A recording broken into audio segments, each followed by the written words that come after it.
Bonjour à tous, bonjour à toutes, bienvenue sur Choc FM, l'émission c'est Franco Raptors. On ne change pas l'équipe qui gagne. Patrick Bizindavi au micro, Marc Laviole, bonjour. Salut à toi, Patrick. La saison des Raptors est finie, mais la saison de Franco Raptors n'est pas finie. Exactement.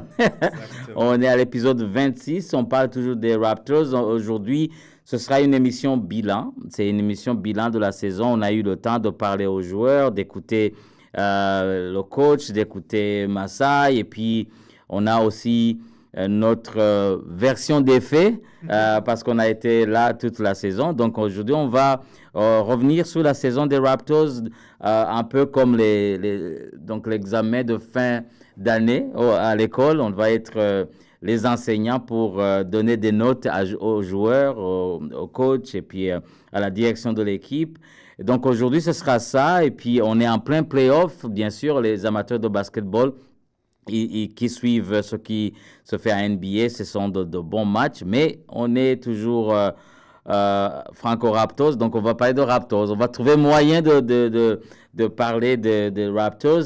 Alors, avant d'aller vraiment dans les détails, Mike, pour toi, si on prend globalement la saison des Raptors, c'est qu'on en a parlé dernièrement à la dernière émission, comment est-ce que tu peux donner une note globale aux Raptors de la saison dernière, avant vraiment d'entrer dans les détails? Et je sais qu'en ce moment, je ne sais plus, à l'épisode 13, on a fait un bilan de mi-saison, donc on va revenir sur les notes qu'on avait données. Mais globalement, comment est-ce que tu peux juger la saison des Raptors cette année? J'avais pas prévu de donner une note globale, tu me prends au dépourvu. Il faudrait que je fasse la moyenne de toutes les notes que j'ai données. Non, on va être quand même réaliste. On ne peut pas donner une note excellente puisque bien sûr c'est une saison de développement et que les Raptors ne font pas les séries, ne sont pas allés en play-in. Ils ont fini 11e, ben, je leur mettrais peut-être 11. Voilà, 11. Un petit peu plus de la moyenne si on prend vraiment les performances. Après, si on doit noter le développement, là par contre ça serait un 18. Donc on va faire une moyenne 18 plus 11. Ça fait 39 divisé par 2, si je ne me trompe pas, 18 plus 11. Non, ça fait 29. 29 divisé par 2, ça fait 14,5. Ouais. Bah allez, je vais mettre un 14, allez, malgré tout, parce qu'il faut noter... On savait dès le départ que c'était une saison de développement, que l'équipe n'allait pas chercher à gagner. On l'a répété 10 000 fois dans cette émission. Jakob Poeltl l'a dit dès le début. On ne faudra pas juger l'équipe sur ses résultats. Donc, je ne vais pas mettre un 11 pour les résultats. Je vais mettre un 14. Je fais la moyenne entre le développement et les résultats. Donc, voilà, 14. C'est satisfaisant puisqu'on s'y attendait. Je peux comprendre qu'il y ait des fans qui ne soient pas du tout contents parce qu'ils veulent voir l'équipe Ils veulent gagner à tout prix, Mais oui. ce qui est drôle, c'est qu'il y a des fans qui ne sont pas contents parce qu'ils estiment que l'équipe a trop gagné aussi. Tous les partisans du tanking, il y en a qui disent que les Raptors n'ont pas tanké, qu'ils n'ont pas fait ce qu'il fallait pour obtenir des meilleures possibilités pour le repêchage.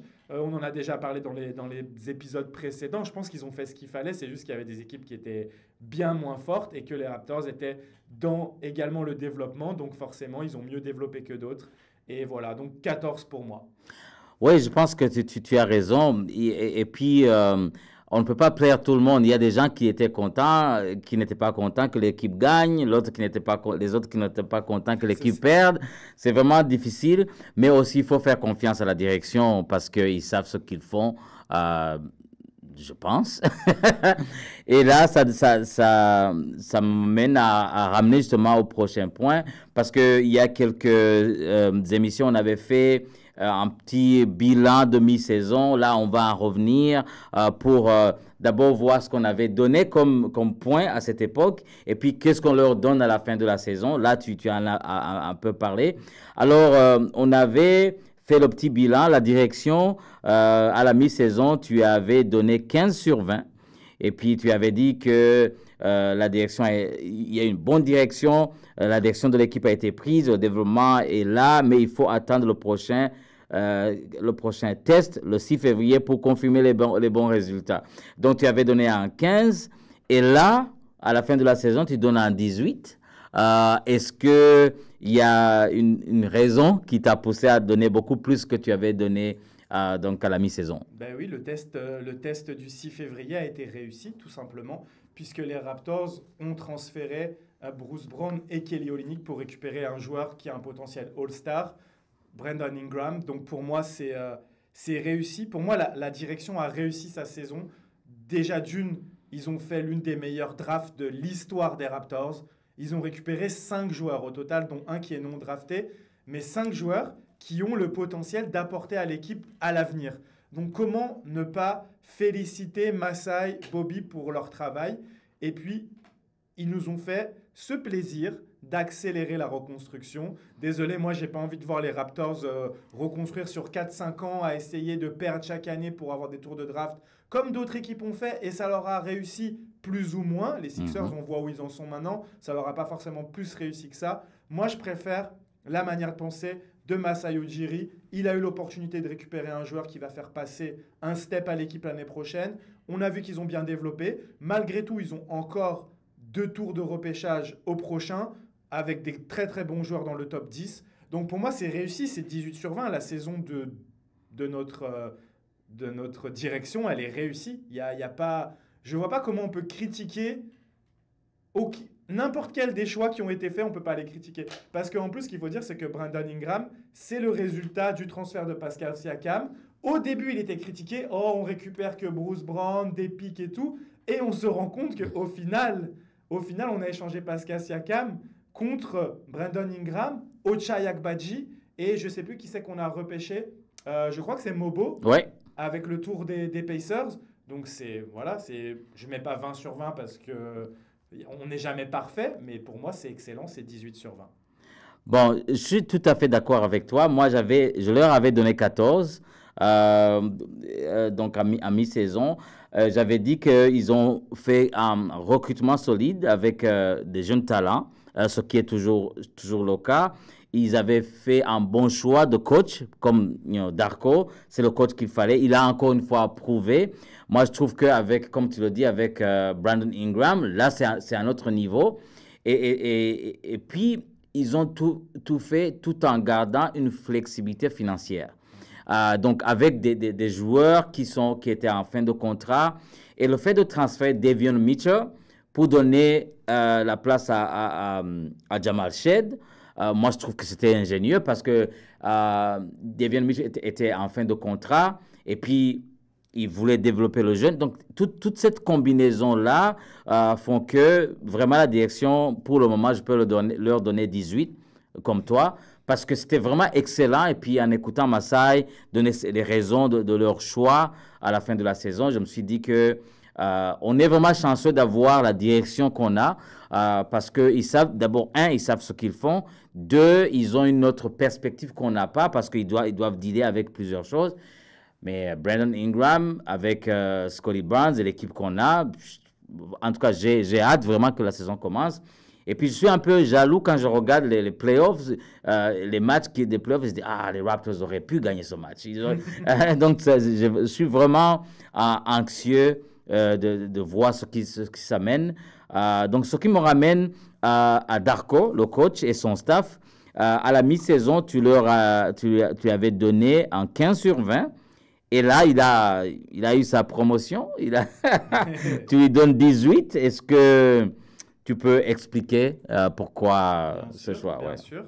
On avait souligné le fait qu'on attendait des progrès en défense. C'était les doutes qu'on avait sur lui. Et il a balayé d'un revers de main tous les doutes, puisque les Raptors, après le mois de janvier, font partie des 10 meilleures défenses de la NBA. Ils sont passés au général sur la saison 15e. Qui l'eût cru honnêtement avant le début de cette saison? On partait de très loin, il faut le dire. Après, il y a eu des changements, comme on l'a dit, dans le personnel. Donc ça, c'est aussi accrédité auprès de la direction. Mais il a vraiment su insuffler un esprit défensif à tous ses joueurs. Beaucoup de joueurs ont progressé en défense. Et Scottie Barnes est arrivé à un autre niveau défensif. Ça, je pense qu'il faut le mettre au crédit de Darko. Offensivement, ça tourne bien. On l'a dit dans l'émission précédente, les chiffres ne sont pas forcément là, mais on a expliqué pourquoi. Je ne vais pas revenir dessus. Et je pense que l'équipe, elle est entre de très bonnes mains. Je l'ai déjà dit à plusieurs reprises cette année. Est-ce que c'est le coach pour aller gagner un titre? Seul l'avenir nous le dira. Mais en tout cas, à l'instant présent, en 2025, Darko Rajakovic, c'est c'est parfait, c'est 18 sur 20 aussi. Parce qu'en plus, il est très bon dans la communication. Il a instauré aussi euh, Une culture. une culture Ouais. et des joueurs qui ont tous adhéré à ça, en fait. Il y a une ambiance dans cette équipe que beaucoup l'ont dit, on ne retrouve pas chez les équipes de bas de tableau habituellement. Habituellement, c'est morose, c'est chacun qui joue pour soi. Là, tout le monde a adhéré collectivement, même au fait de vouloir perdre sur la fin de la saison. Les joueurs majeurs acceptaient de ne pas jouer, acceptaient de ne pas finir les matchs. Donc, parfait. Et on a vraiment, comme tu l'as dit, hâte d'être à la saison prochaine, ça Ouais. c'est sûr. Ouais, ouais. Moi j'avais donné à Darko 15 comme toi. Et puis, à l'époque, j'avais dit qu'il y avait des débuts prometteurs, mais qu'il y a des ajustements tactiques à faire. Mais, mais Darko, je pense qu'au-delà il le dit lui-même, ça fait 29 ans qu'il est coach. Donc, pas mal d'expérience. Mais en tant qu'être humain, tu vois que c'est quelqu'un de bon. Il est quelqu'un de bon, il salue tout le monde, il est vraiment humain. Même le fait qu'il a dit à chaque assist, chaque passe, il va donner un don à des hôpitaux. Il vient de donner 70 000 $ à des hôpitaux ici à Toronto et en Serbie, dans son pays. Donc c'est quelqu'un vraiment de bon, de généreux, d'humain. Et ça se montre dans sa façon de, de, de faire son coaching. Tu vois que les joueurs, ils jouent très fort et puis ils acceptent sa façon. Et puis émotionnellement, c'est quelqu'un de très stable. Ouais. Il n'est jamais haut, il n'est jamais bas. Bon, quand il veut râler, il va râler, mais ça, c'est une ou deux fois la saison. Mais je pense qu'en termes de développement, en termes de coaching, en termes de relations humaines, c'est vraiment quelqu'un de très bon. Et ce n'est pas surprenant que les Raptors ont prolongé son contrat. C'est pas vraiment prolongé, c'est comme s'ils ont pris l'option. Ouais, c'est ça. Ils avaient l'option. Donc, et puis, ça revient aussi à la direction. Ça a été fait au début de la saison, mais personne n'a su. Ils ont. Grange, là, en a parlé vers la fin de la saison. C'était fait dans l'anonymat, mais ça montre vraiment que donc la direction croit en lui. Moi, je vais lui donner aussi un 18 parce que il a vraiment fait un excellent travail de développement. Et puis, on voit, là, il donne espoir, en fait. Il donne espoir de ce qui peut arriver l'année prochaine. Avec le début de saison difficile, les blessures, l'horaire qu'ils avaient, mais il a su, avec un match catastrophique contre les Celtics en mois de décembre, mais il a pu revenir et puis ramener l'équipe à un point où on est vraiment, on se dit chanceux. Alors, là, on va parler des joueurs à présent. Donc, Scottie Barnes, ce sera le premier, c'est le franchise. Alors, pour Face of the league. Face of the League, comme dit Darko. Donc, lui, il a joué 65 matchs. C'est vraiment là, il fallait qu'il puisse jouer parce que pour les gens qui nous écoutent, pour être dans les joueurs qui peuvent nominer à des choses, il faut jouer un minimum de 65 matchs. Et donc, lui, il a joué 65 matchs. Il a tourné à 19 points, un peu plus de 19 points par match, 7 rebonds, 5 passes, près de 2 steals et puis un bloc. 44% au tir, 27 aux 3 points, 75 au lancer franc. Donc voilà, Scottie Barnes, tu lui avais donné 14 en mi-saison. Là, tu lui as donné 15. Il n'y a pas une grande différence. Alors, pourquoi ce choix? Je lui ai donné un petit point de plus parce que il a continué sur ses progrès dans le leadership. Il s'est vraiment imposé comme le leader de cette équipe qui est respectée. Et c'était vraiment la première saison où c'était vraiment lui. Je disais face of the league pour rigoler, mais c'est vraiment le visage de l'équipe. Et je trouve qu'en fait, peut-être que les fans, en regardant plus le côté offensif, le fait qu'il marque pas autant de points, qu'il ait une efficacité qui a baissé et tout, ils pourraient trouver que la saison de Scottie est ratée. Mais je trouve que c'est très très important ce côté leadership qui a vraiment bien progressé. C'est lui qui emmène tout le monde derrière lui. Et ça s'est retrouvé défensivement. Et je crois que c'est Darko qui l'a dit. Hein. Il a crédité Scottie pour la saison défensive des Raptors. Il y a les stats qui sont sortis avec les stars face à lui. Malgré tout, c'est quand même un joueur majeur qui défend sur les gros joueurs adverses. Ça, c'est pas tout le monde qui le fait. Donc voilà, les progrès défensifs, il était déjà fort en défense, mais là, il est vraiment passé à un autre niveau. Malheureusement pour lui, cette année, il n'y a pas de nomination. Il n'a même pas eu un seul vote dans le Defensive Player of the Year, même pas premier, deuxième ou troisième. Je pense que ça viendra l'année prochaine si l'équipe elle est très forte en défense. Alors oui, l'attaque, on en a déjà parlé. C'est pas une bonne année en attaque pour Scotty, surtout pour le scoring, parce qu'il a essayé énormément de choses. On l'a déjà dit, je ne vais pas parler 10 minutes là-dessus. Il a essayé des choses, il a beaucoup tiré à 3 points. Il y a eu une période où il a beaucoup tiré à mi-distance. Darko l'a dit, Scotty l'a dit lors des conférences de presse de fin de saison. Ils ont essayé des choses, ils savent ce qui marche, ils savent ce qui ne marche pas. Il sait sur quoi il doit travailler, il sait avec quoi il est confortable. Donc oui, les pourcentages sont en baisse, mais je suis prêt à mettre une pièce sur le fait que l'année prochaine, il sera beaucoup plus adroit. Parce que, comme il a dit, il va choisir ses spots. Il sait où il est confortable de tirer maintenant. Donc voilà, moi, je ne me fais pas de soucis par rapport au jeu offensif. Et puis malgré tout, même dans une saison où il n'est pas bon, il est à 19 points. Là où, si on fait la comparaison par exemple avec Evan Mobley, qui a été All-Star, qui est défenseur de l'année, on considère que c'est une saison exceptionnelle de Mobley, et Mobley tourne à moins de points que Scotty Barnes, pour qui on dit c'est une saison moyenne en attaque. Donc voilà, pour moi, c'est super. Je pense que c'est une bonne chose. Au passage, Cade Cunningham, il est sensationnel en attaque et je pense qu'il est à un autre niveau offensif par rapport à Scotty malgré tout, dans cette course à qui est le meilleur joueur de cette draft. Mais voilà, il n'a pas à rougir par rapport à d'autres joueurs et je pense que dès l'année prochaine, en plus avec Ingram qui va lui ouvrir encore plus d'espace, ça ne m'étonnerait pas qu'il tourne à un peu plus de passes décisives et qui puisse tourner au-dessus des 20 points. Je suis tout à fait d'accord. Moi, j'étais plus généreux que toi. Je lui avais donné un 18 à mi-saison. Ah oui, c'est vrai. Là, à la fin de la saison, je ne peux pas lui donner 18. Je peux aller, disons, 15. Mais Scotty Barnes, ce qu'on ne peut pas dire, il faut jamais dire qu'il ne fait pas d'effort. Il donne toujours son 100%. Il est là. Et puis, comme il devait jouer au moins les 65 matchs, beaucoup de fois, il a joué blessé. Il était inconfortable, même ses tirs, ça n'allait pas bien. Mais c'était une saison, comme on l'a toujours dit, c'était une saison d'essai, d'essayer des choses, de voir ce qui marche, ce qui ne marche pas. Mais en termes de leadership, en termes de défense, la défense, il a amené à un autre niveau. Même quand il ne jouait pas, tu voyais qu'il communiquait, il a vraiment pris son leadership au sérieux.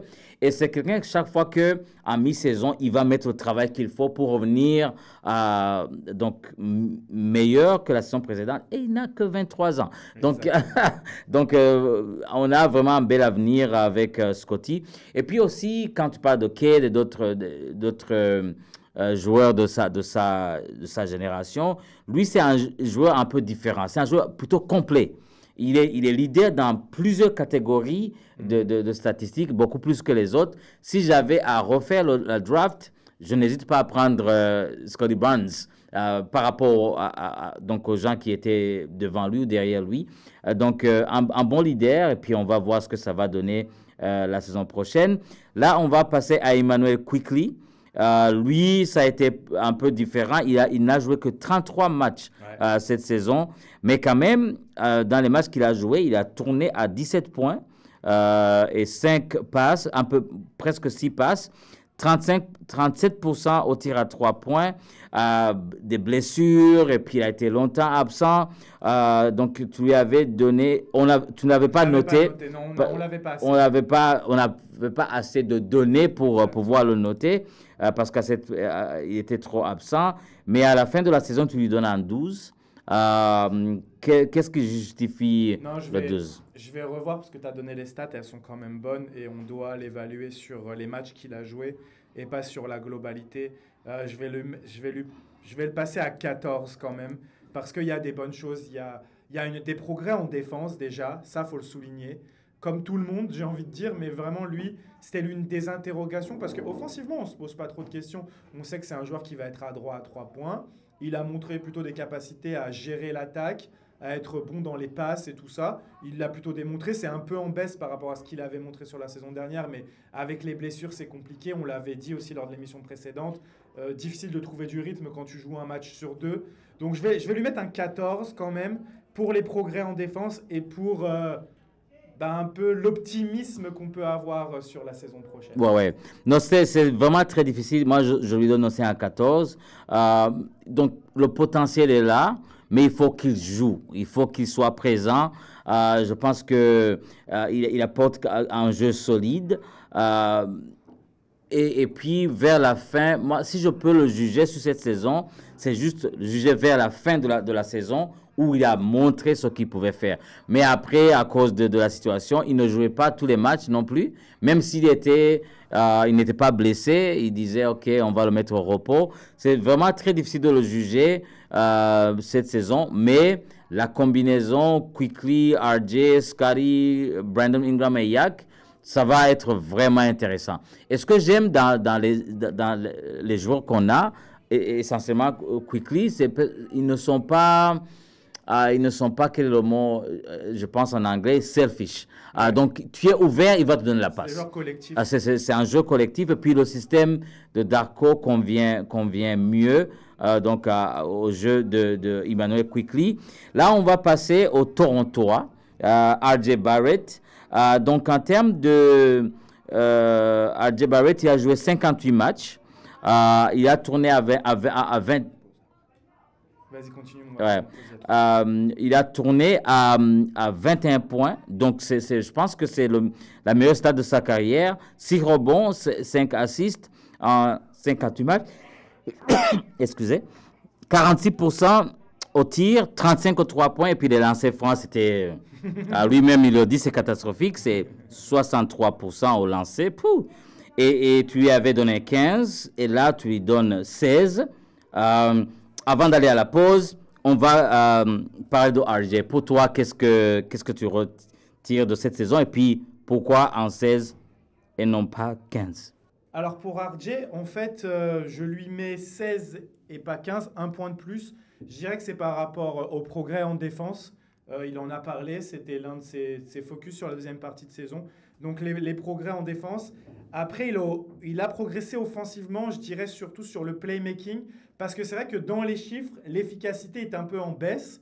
Mais on en avait parlé aussi, c'est lié surtout au fait qu'il a eu plus de responsabilités. Il a eu plus de tirs, il a eu des matchs où c'était lui le centre de l'attaque avec les remplaçants. Donc, je ne peux pas lui mettre un 18 ou un 19 en disant que la saison, elle est presque parfaite. Donc, pour moi, c'est un bon 16 sur 20. Les progrès en défense lui font gagner un point. Et puis, on attend l'année prochaine savoir si RJ sera là. Et s'il progresse dans ses lancers, il a dit que ça allait être aussi l'une des choses sur lesquelles il allait se concentrer parce que, on l'avait dit au début de l'année dans notre preview, si RJ arrive à retrouver une adresse au lancer qu'il avait à New York, sur sa dernière année à New York, il était presque à 83%, ça lui fait 2-3 points en plus par match. Et là, on parle d'un joueur qui est proche des 25 points par match. Donc là, ça peut tout changer. Est-ce que l'année prochaine, il aura autant d'opportunités de scorer?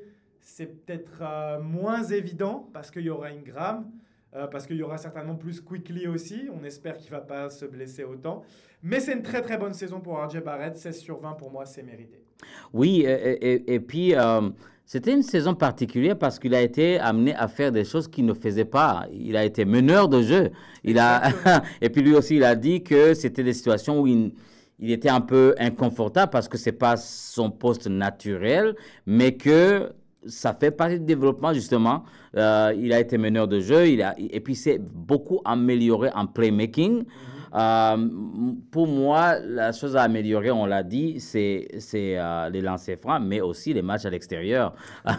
Parce que chaque fois que les Raptors jouaient à l'extérieur, c'était nuit et jour. Je lui avais donné en 16. À la fin de la saison, je pourrais lui donner aussi en 16 parce que quand même, l'effort a été là. Et puis, ça a été vraiment le joueur le plus constant de l'équipe. Lui et Jamal Shead. Je pense que, oui, s'il reste, j'ai hâte de voir ce qu'il peut faire avec cette équipe-là s'il reste, mais on ne sait pas ce que va nous dire l'avenir, comme tu l'as bien dit. Quand même, bonne saison de RJ Barrett avec les Raptors. Statistiquement, c'est la meilleure saison de sa carrière, carrément. Donc, et puis, il a été là. Là, on va passer à Grady Dick. Donc, Grady Dick, il a joué 54 matchs. Il n'a pas terminé la saison avec les Raptors. Sur les 54 matchs qu'il a joué, il a tourné autour de 14 points, 35% au tir à 3 points. C'était passable. Quand même 85% au lancer franc. Grady Dick, tu lui avais donné 18. Oh, wow! Ouais, parce que c'était exceptionnel sur la première partie de saison. Ouais, c'est ça. Et puis là, tu lui donnes en 15 en fait de saison. Donc, tu avais dit à la mi-saison que c'était inattendu ce qu'il avait produit. Donc, de 18 à 15, comment expliques-tu ta note? Ben, je pense que c'est logique parce qu'il n'est pas resté sur la même lancée. Malheureusement, il s'est blessé, mais il y a eu aussi un peu un déclin à partir du moment où il y avait un peu plus de joueurs disponibles. Donc, ça reste une bonne saison de Grady Dick parce que ce n'était pas attendu à ce point. On ne s'attendait pas à ce qu'il démarre la saison aussi bien. Il a montré de très belles choses. Maintenant, ça reste à confirmer. Je descends à 15 parce que la deuxième partie de saison, on faudrait faire une moyenne, ça serait à peu près 12. Donc voilà, pour moi, j'ai pas bien plus à dire. Grady, il a été surprenant en fait dans certaines choses sur lesquelles on s'attendait pas, sur sa capacité à driver, le tir à mi-distance. Il se bat en défense, mais il y a quand même énormément de progrès. Moi, je reste quand même, j'ai quand même des doutes sur le fait que ça puisse être un titulaire en NBA du fait de sa défense. Malgré tout, je pense qu'on a besoin d'un minimum défensif pour être un titulaire en NBA dans une équipe qui a des ambitions. Donc, ça reste pour moi un point d'interrogation sur quel sera son rôle l'année prochaine. Oui, Grady Dick, il avait bien terminé la saison dernière et il a bien commencé cette saison, mais donc il a été absent vers la fin. Et puis, il a montré quand même d'autres aspects de son jeu que moi, je ne m'y attendais pas. Je lui avais donné, Grady Dick, c'était quoi que je lui avais donné? Attends, je vais regarder. Grady Dick, j'étais généreux, je pense. Jamal Shed. Comment j'ai pas Grady Dick? Ah oui, oui, je lui avais donné 14. Je lui avais donné 14, j'avais dit potentiel évident, mais doit être plus constant et impactant dans ses minutes. Ça reste pareil. Ouais. Ça reste pareil, donc je garde un bon 14. Et surtout, quand je pense à la saison prochaine, il y aura de la concurrence. Exactement. Avec ce qu'on a vu de Ochai, avec ce qu'on a vu de Jacoby Walter, ça va être compliqué l'année prochaine. Donc voilà, mais quand même, le potentiel est là, l'effort est là. Et puis, il a essayé de diversifier son jeu. Moi, je trouve que c'était quand même une bonne saison, le peu de matchs qu'il a joué. Donc, avant de prendre la pause, on va passer à Jakob Poeltl. Statistiquement, donc, il a joué 57 matchs cette saison. Il a tourné à 14 points, 9 rebonds, 2 passes et un peu plus un bloc par match avec 62% de pourcentage au tir, ce qui est vraiment excellent. Donc, Yak, tu lui avais donné 19 et tu continues à dire que c'est un 19 pour lui. Alors, parle-nous de Yak pour cette saison. Yak, pour la première fois de sa carrière, il a eu des minutes de titulaire en fait. Avant, quand tu regardes, il tournait à 24, 25 minutes. Cette année, c'est passé à 30 et quelques. En fait, il a signé des stats de titulaire, de centre solide dans la NBA. Je ne sais pas si on pourrait faire un top 15, top 20 des pivots de la NBA où il se situerait parce qu'il y a quand même du talent malgré tout sur ce poste dans la ligue. Mais vraiment, il est incontournable. On l'a toujours dit en plaisantant, si tu veux tanker, tu ne fais pas jouer Yak. Mais ça s'est vérifié au fil de la saison. Quand Poeltl est sur le terrain, c'est pas la même équipe. On en a parlé énormément dans les autres émissions. C'est le centre de l'attaque. C'est pas le passeur décisif comme Jokic, mais c'est vraiment celui qui initie le jeu par des passes main à main, par ses écrans, par sa vision de jeu au poste haut qui est souvent l'avant-dernière passe. Son flotteur, c'est juste exceptionnel. Il est en train d'inspirer toute la ligue, à mon avis, parce que dans c'est le mi-distance proche du panier, mais c'est pas le proche du panier non plus. C'est vraiment on appelle ça le short roll en fait. C'est quand tu fais l'écran, tu roules, mais tu vas pas jusqu'au panier. Là, c'est des prises de décision, faire passe ou shooter. Et lui, il est excellent là-dessus pour tirer par-dessus son adversaire direct. Et puis, comme tu l'avais dit dans d'autres épisodes, il a inspiré les autres. Donc, c'est vraiment très, très positif. Toujours très intelligent en défense. Très... Et tu vois, j'aurais peut-être pu lui mettre 20 parce que dans mon commentaire, j'avais dit tendance à s'endormir ou se montrer moins agressif sur certains matchs. Ben, je trouve qu'il a réglé Ah, ça. ben oui. Donc je pourrais limite lui mettre 20. Je vais lui mettre 19,5 du coup parce qu'on peut pas mettre 20. Mais ouais, pour moi, la saison de Poltol, elle est excellente. Tu peux pas cracher sur Jakob Poltol. Je pense qu'il a fait taire ses détracteurs. Il en avait beaucoup. Il y en a toujours qui seront déçus qu'on les trade à l'époque et qui voulaient faire une reconstruction dès l'année où on trade pour Poltol. Mais moi, je trouve que c'est un bon choix. Il est parti pour être le pivot titulaire sur 2-3 années à venir avant que on ait développé peut-être un jeune joueur qui soit meilleur que lui parce qu'il aura des qualités athlétiques, peut-être un autre joueur qui va développer un tir, des choses comme ça. Mais en tout cas, pour l'heure, pour moi, ça reste le pivot titulaire des Raptors pour une équipe qui sera compétitive dans les 2-3 années à venir. Ah, il a eu une saison excellente. Il a vraiment eu une saison excellente. Et puis, ça se voyait quand il est sur le terrain et quand il sort.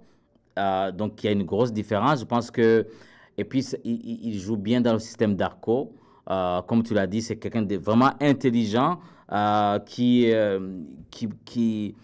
donne la passe au moment où il faut et puis qui défend bien. Et puis, je pense qu'il a bien écouté ses coachs parce que Darko disait que chaque fois, il insiste à ce qu'il attaque, il met des dunks. Et là, en fin de saison, il a vraiment attaqué, il a fait ses dunks, il driblait d'un côté à l'autre. C'est vraiment excellent la saison de Yak. Et puis, ce qui s'annonce l'année prochaine avec lui comme pivot, je pense que ce sera une bonne saison. Et donc, c'est sur ce bilan de Yak qu'on va prendre la pause et on va continuer l'émission après donc, cette page de pause. C'est Franco Raptors sur Choc FM. Nous sommes en pause. Si vous appréciez l'émission, pensez à vous abonner à notre chaîne YouTube de Choc FM. Activez la cloche pour ne rien manquer. Likez et commentez. Vous pouvez aussi retrouver ce podcast en rediffusion sur toutes les plateformes. Le nom, c'est bien sûr Franco Raptors avec vous, Patrick Biznavi et Mike Laviole, toutes les semaines, les samedis, à partir de 13h sur Choc FM. On est toujours avec vous sur Choc FM. L'émission, c'est Franco Raptors. Patrick Biznavi, Mike Laviole avec vous. On est en train de faire le bilan de la saison des Raptors. On a commencé avec la direction, le coaching staff. Maintenant, c'est les joueurs. Ochai Agbaji, c'est le prochain. Donc, lui, il a joué 64 matchs. Avant sa blessure, il avait joué tous les matchs. Donc, en 64 matchs, il a tourné autour de 10 points, un peu plus de 49% au tir, 39% au tir à 3 points. Alors, dans ton bilan de mi-saison, tu avais donné 16 et tu maintiens le 16 en fin de saison. Et puis, tu avais marqué il fait partie des bonnes surprises de la saison. Alors, pour toi, Ochai, cette saison, comment ça a été?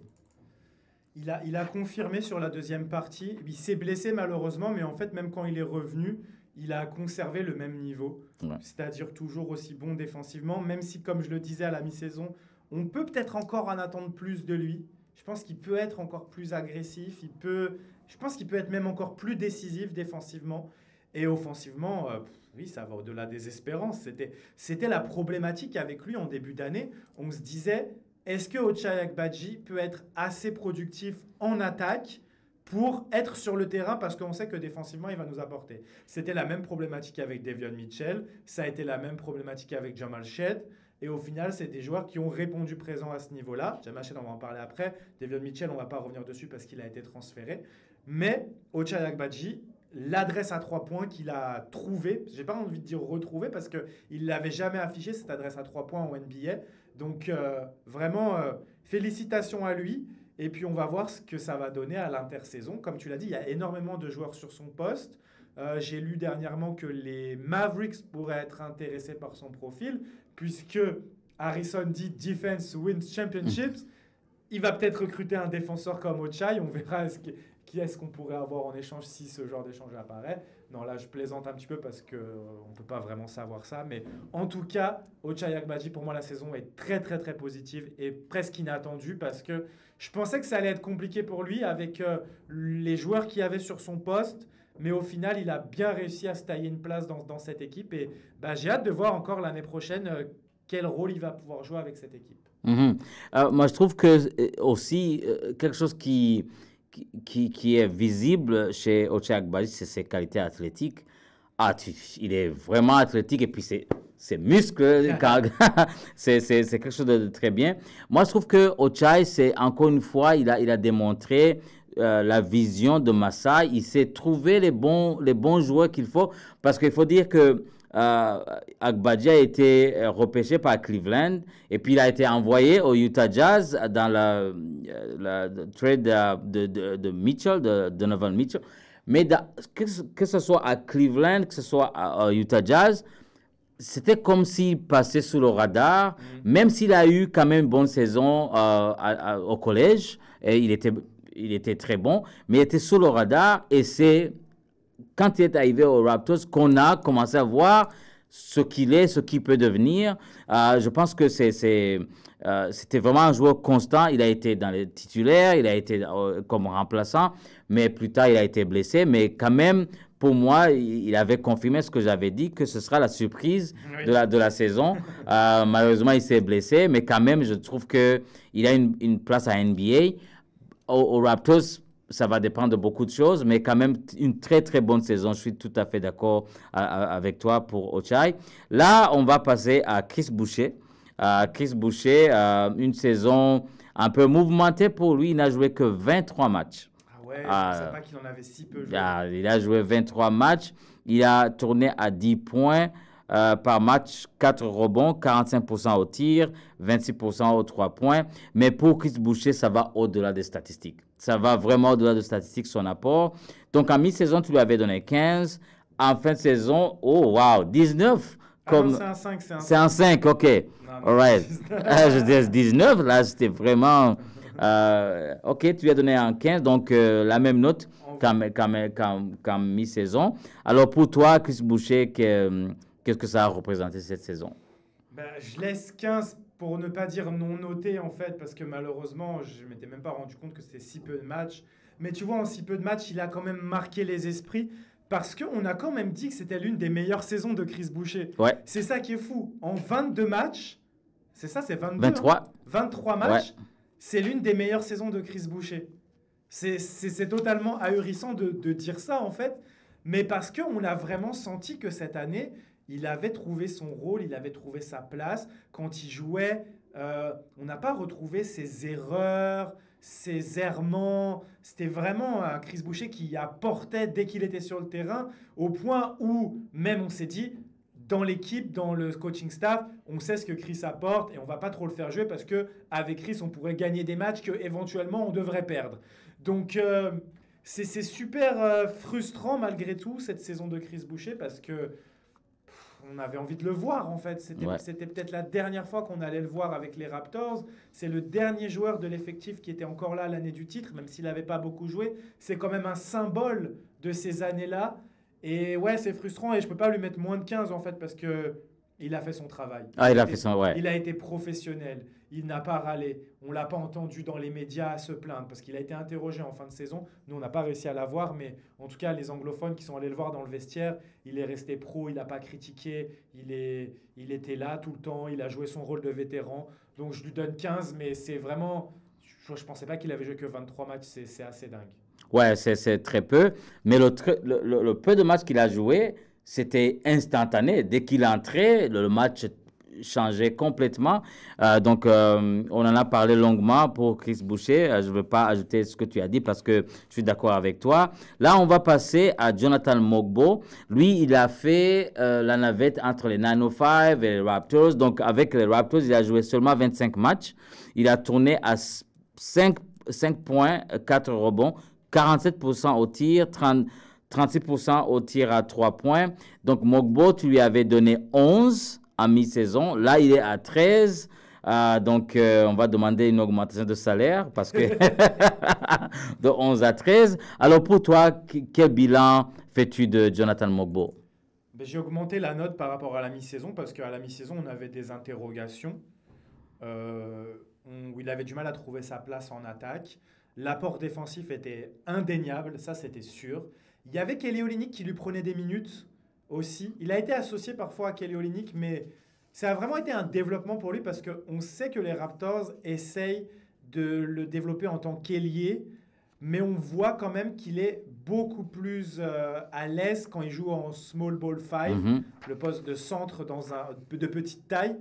Et je trouve qu'il a été bon dans ce rôle-là sur la fin de saison. Il s'est trouvé en attaque. Il a été beaucoup plus agressif vers le cercle. On l'a vu dunker. D'ailleurs, c'est le joueur qui a le plus dunké Ah oui, oui, oui. en très peu de matchs. Parce que tu as dit combien 20 et quelques matchs 20 oui, il a eu 25 Tu matchs. te rends compte qu'en 25 matchs, il a mis plus de dunks que Yak, bon ça c'est sûr, Ouais. mais que Scotty, que Ochai, des joueurs qui ont joué 3 fois plus que lui. Donc là, il s'est vraiment trouvé. Et je suis impatient de le voir la saison prochaine parce que son apport défensif, il est vraiment très très intéressant. Son profil, on le connaissait, mais là, vraiment, il a démontré que ça pouvait vraiment être la même chose en NBA que ce qu'il avait montré à la fac. Maintenant, c'est en attaque, comment il peut se développer. Vraiment, je trouve qu'à la passe, il a commencé vraiment petit à petit. Parce qu'il est parfait dans ce rôle qu'occupe Yak, en fait, de trouver des passes et tout, parce qu'il a une belle vision de jeu. Donc, ouais, il faut qu'il continue à s'adapter à la taille, à la physicalité de la NBA. Parce que je l'avais rappelé, et ça, c'était nos amis d'envergure qui m'en avaient parlé, qu'en fait, il était dans une conférence à l'université où il n'y avait pas de gros centre. En Ouais. fait. Donc, il a dû s'adapter à ça. Mais il l'a très bien fait. C'est pour ça que pour moi, il passe de 11 à 13.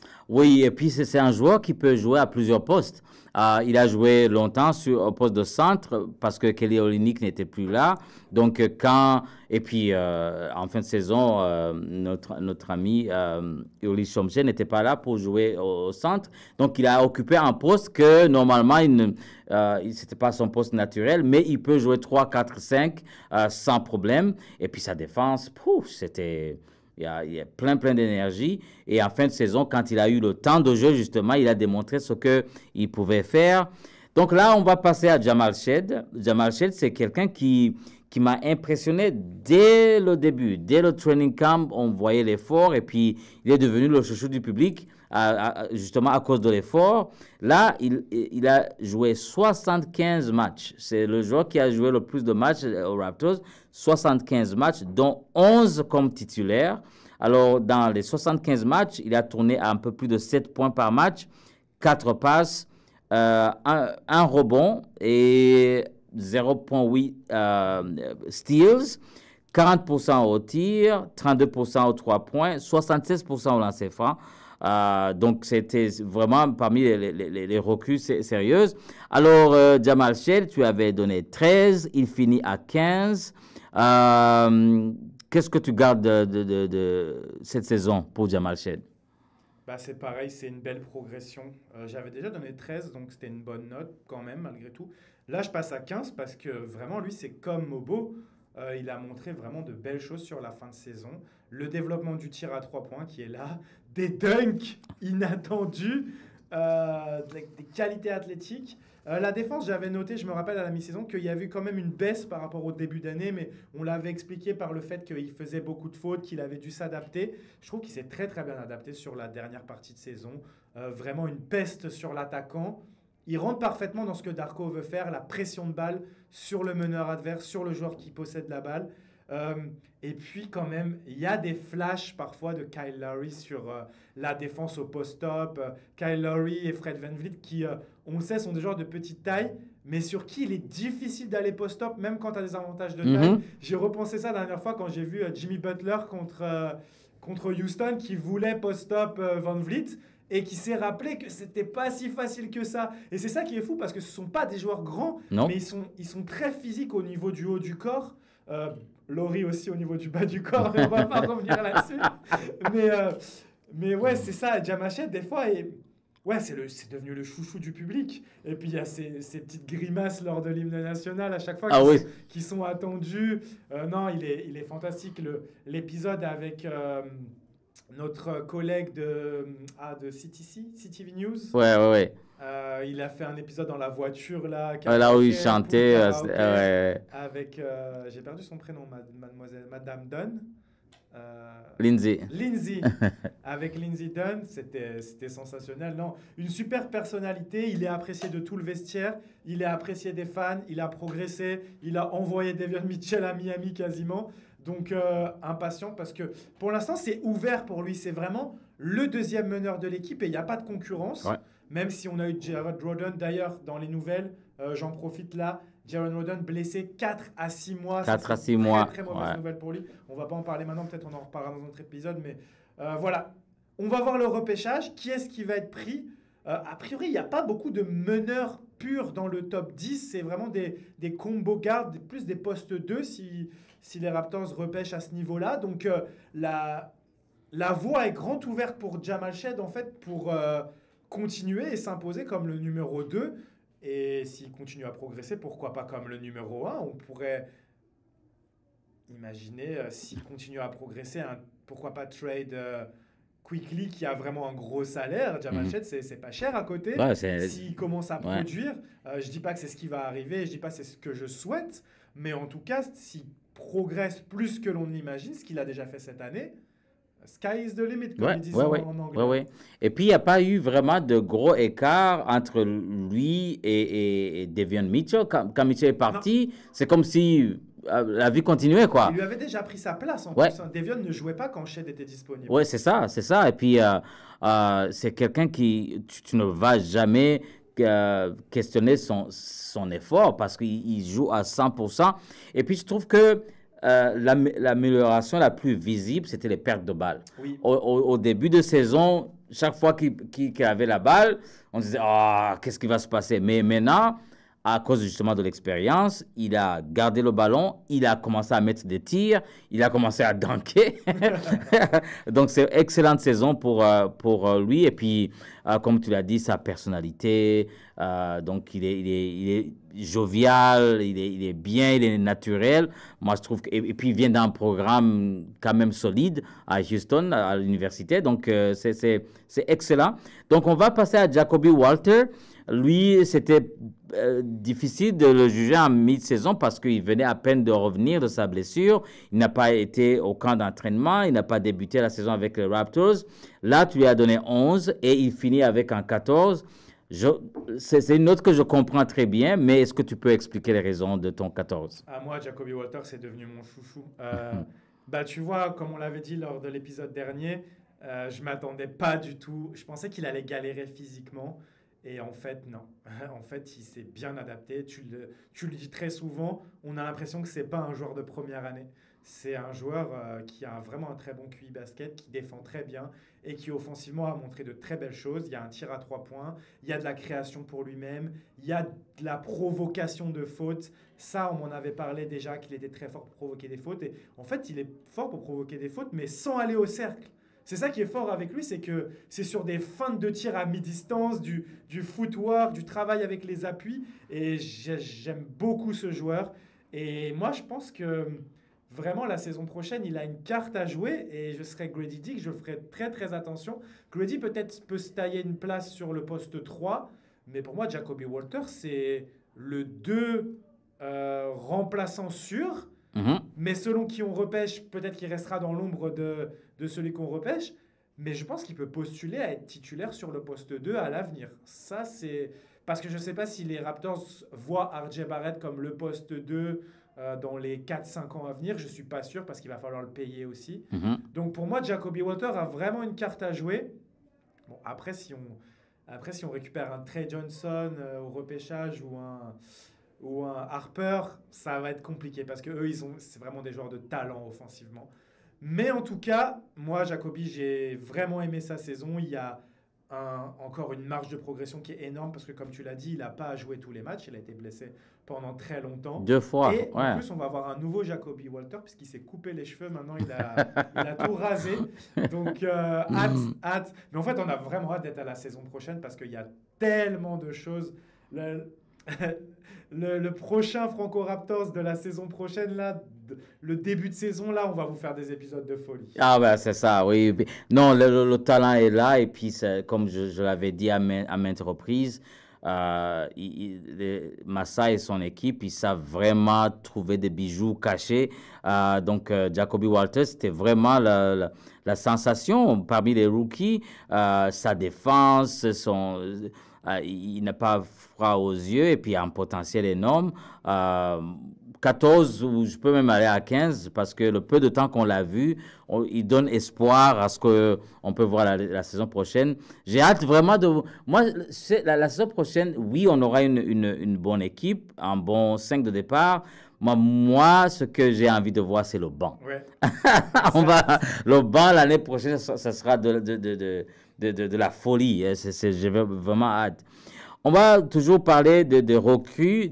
Jamison Butler. Lui, c'est un mini Fred VanVleet parce qu'il n'a pas été drafté, il a été invité au training camp, il est le dernier à faire partie de l'équipe et puis il fait un two-way, il fait la navette entre les Raptors et les 905 et puis en fin de saison, quand il a commencé à avoir le temps de jeu, c'était vraiment beau à voir, donc tu lui as donné un 10. Là, il termine avec un 12. Donc, qu'est-ce que tu retires de Jamison Butler cette saison? À la mi-saison, je le trouvais vraiment unidimensionnel, juste shooter à 3 points et un peu en difficulté en défense et qui faisait pas grand-chose d'autre. Et j'ai augmenté la note parce que déjà, il est élite à 3 points et ça peut te garantir une place en NBA maintenant, dans l'NBA d'aujourd'hui. Mais surtout, il a progressé en défense et il m'a montré d'autres choses, notamment sur la fin de saison, aussi avec les 905. Un peu de drive, un peu de passe. Donc, moi, j'ai bien aimé. Je ne sais pas s'il va réussir à se faire une place la saison prochaine parce que c'est encore sur les mêmes postes que tous les joueurs dont on a parlé.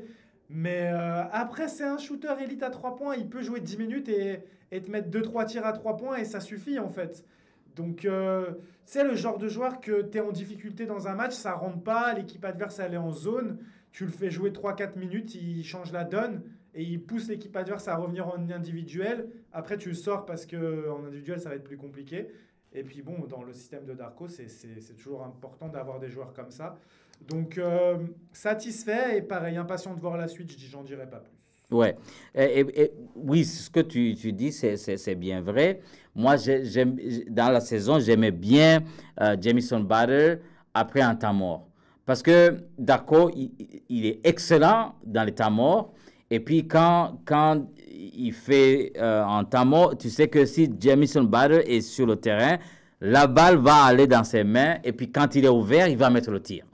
Ça, c'était vraiment excellent parce que la saison d'avant, même en début de saison, l'une des grandes faiblesses des Raptors, c'était les tirs à 3 points. Donc, la raison pour laquelle ils ont amené Grady Dick.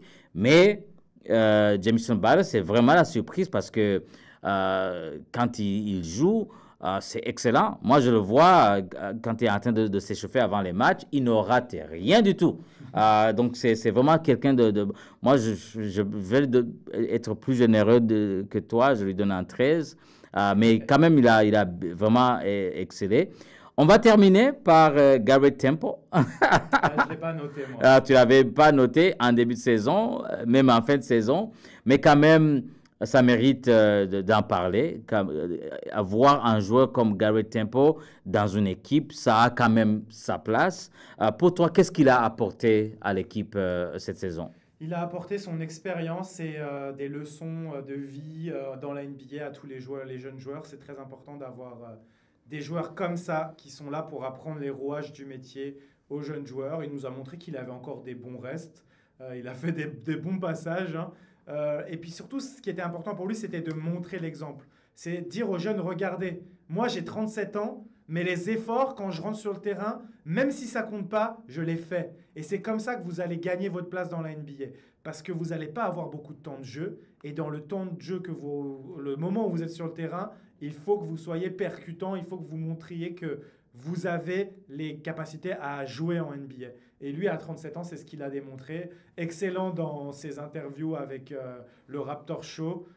Très belle personnalité. Moi, j'aime beaucoup et je pense qu'il sera là l'année prochaine. Il s'est blessé sur les derniers matchs, mais blessure grave en plus, hein, il me semble. Oui. On n'a pas encore ils n'ont pas communiqué, mais ils ont juste dit qu'il sera soigné avec l'équipe pendant l'été, donc il va rester ici.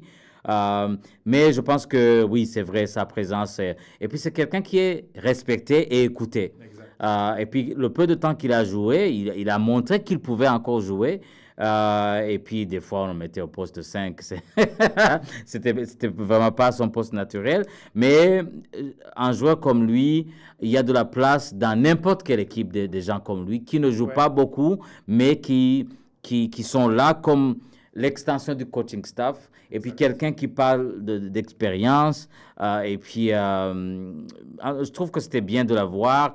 Et puis, c'est le meneur de jeu en termes de danse en début en début de match. Donc, je pense que c'était bien de l'avoir. Et puis, il est là à encourager. Et puis, on n'est pas là derrière la scène pour voir ce qu'il fait par rapport aux jeunes. Mais je pense que quand même, c'était excellent. Le fait qu'il ait gardé cette saison encore plus. Et puis, il veut rester. Il veut rester pour l'année prochaine. Je pense qu'il a sa place. Et puis, en termes de salaire, je ne pense pas qu'il prenne beaucoup d'espace aussi. Donc, il a sa place aux Raptors et à NBA. Voilà, je pense qu'on a fait le tour. Ouais, il nous reste un tout petit instant. On va faire de manière flash les récompenses de la fin de saison. Ouais. Sans donner d'arguments, je pense que là, il ne nous reste pas beaucoup de temps. Mais si tu veux nous dire chaque récompense et après, on donne le nom de chaque récompense et après, on se dit au revoir. Ouais, c'est ça. En termes de récompenses, on a pris presque les mêmes catégories que la NBA. Ouais. Donc, pour toi, MVP des Raptors cette saison, ce serait qui? Jakob Poeltl. Absolument, 100%. Je suis tout à fait d'accord, c'est Yak, pour les raisons qu'on a expliquées dans l'émission, c'est vraiment Yak.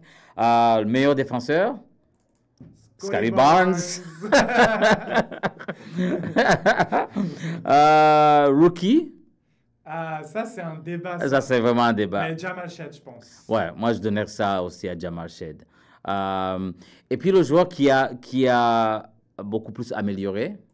Ça, c'est une bonne question. Mm-hmm. Le joueur qui a le plus progressé, il y en a tellement qui ont progressé. Ouais. Le joueur qui a le plus progressé. Si tu as une réponse, je te laisse la donner. Moi, je pense Ochai. Ouais. Je pense Ochai. Vraiment, il a eu plus de temps de jeu, mais quand même, il a montré beaucoup de progrès dans ses matchs cette saison. Je ne sais pas si toi, tu penses à quelqu'un d'autre. Après, c'est dur de donner un rookie, mais je trouve que Jamal Shead a énormément progressé au sein de la même saison. Mais vu qu'on va dire qu'il faut voir d'une saison à l'autre, je donnerais à Ochai aussi. Ouais, allez, je te suis. Ouais. On va être d'accord sur tous les... Ouais. La déception? La déception, au-delà de Chris Boucher qui a pas je pensais justement à Chris Boucher. Parce que je savais que tu allais dire ça. Quelle déception. Il n'y a pas beaucoup de déceptions au final. Non. Hein. Non. Il n'y a pas de... Moi, la déception, je dirais, pour changer un petit peu, c'est que Grady n'ait pas pu jouer la fin de saison. Je pensais exactement la même chose. Sinon, mais en fait, non, ma déception, mais en fait, parce qu'on n'en a pas parlé aujourd'hui, c'est que Ulrich Chomche n'est pas... ça, c'est la grande déception. Ça, c'est la grande déception, c'est que Ulrich Chomche n'ait pas pu jouer cette fin de saison avec les Raptors. On n'a pas parlé de Robinson, de Castleton et tout, mais il aurait dû jouer à leur place, en fait, et c'est ça qui est vraiment dommage. Et Jay Lawson, on n'a pas noté Jay Lawson, mais bon. Ouais, c'est ça, c'était difficile pour lui, là. Il était là juste en fin de saison. Et la surprise? Moi, ma surprise, c'est Jacoby Walter, puisque je ne m'y attendais pas. Je m'y attendais pas à ce point, et après, il y a forcément... Ochai, moi, je prendrais les deux, Ochai et puis...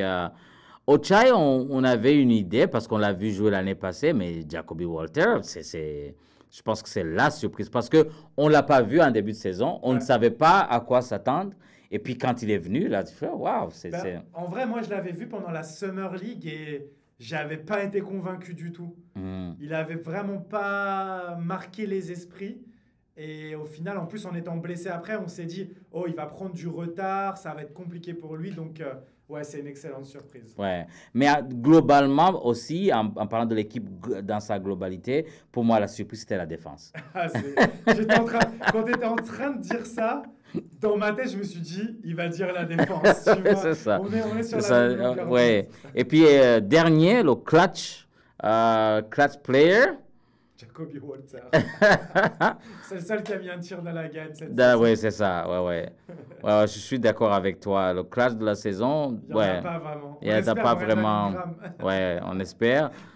Mais si on pense clutch en termes de tu veux manufacturer un panier, tu le veux tout de suite. Moi, je prends Jamison Bader. Il est ouvert, il va le mettre. Dans ce cas-là, c'est Darko. C'est le système Darko, oui. On va voir ce que ça va donner l'année prochaine, mais c'était une belle émission aujourd'hui. Donc, c'était le bilan. On a fait le bilan de toute la saison. Donc, un bilan largement positif. Pas en termes de victoire et de défaite, mais en termes de progression, c'est quand même excellent ce que a pu faire l'équipe cette année. Donc, on vous revient la semaine prochaine pour l'épisode 27 de Franco Raptors. Et je te donne le dernier mot, comme d'habitude, Mike. Comme on dit toujours quand on se quitte. Let's go Raptors! Let's go Raptors!